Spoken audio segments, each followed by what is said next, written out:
মাইনিয়া ICT ডিপার্টমেন্টের উদ্যোগে দাউদকান্দি রাহমানিয়া মাইনিয়া মাইজভান্ডারিয়া কেন্দ্রীয় খানকা শরীফে বৃক্ষরোপণ কর্মসূচি অনুষ্ঠিত হয়েছে। 9 নভেম্বর রবিবার দাউদকান্দির রাহমানিয়া মাইনিয়া মাইজভান্ডারিয়া কেন্দ্রীয় খানকা শরীফে এই বৃক্ষরোপণ কর্মসূচি অনুষ্ঠিত হয়। সাইয়্যিদ সাইফুদ্দিন আহমেদ আল হাসানি ওয়াল হাসানি আল মাইজভান্ডারির নির্দেশনায় এই বৃক্ষরোপণ কর্মসূচিতে তিনি বলেন, পরিবেশ ভারসাম্য রক্ষায় প্রত্যেকের উচিত অন্তত 5টি করে গাছ লাগানো। মহানবী হযরত মুহাম্মদ সাল্লাল্লাহু আলাইহি ওয়াসাল্লাম বলেছেন, যদি কোনো মুসলিম একটি বৃক্ষ রোপণ করে অথবা কোনো শস্য উৎপাদন করে এবং তা থেকে মানুষ কিংবা পশু উপকৃত হয় তবে তা তার জন্য সদগায়ে রূপে গণ্য হবে।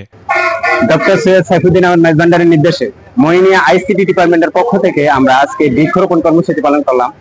এখানে প্রায় অর্ধশতাধিক বৃক্ষরোপণ আমরা আজকে রোপণ করবো, গাছ লাগাবো এবং কি আজকের এই অনুষ্ঠানে থেকে আপনাদের একটাই বার্তা, সবাই একটি করে হলো গাছ লাগাবেন। গাছ আমাদের পরিবেশ বান্ধব, গাছ আমাদের অক্সিজেন দেয়। একটি গাছ আপনি লাগালে আগামী প্রজন্মের জন্য অক্সিজেন হয়ে দাঁড়াবে।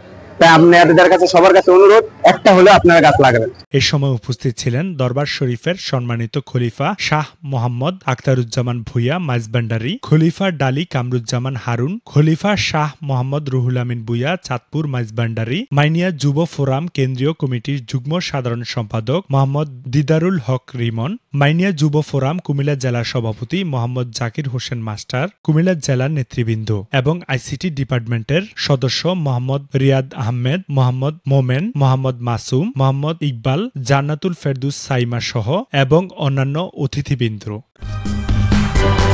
সূচনা community.tv বিনোদনের পাশাপাশি খবর।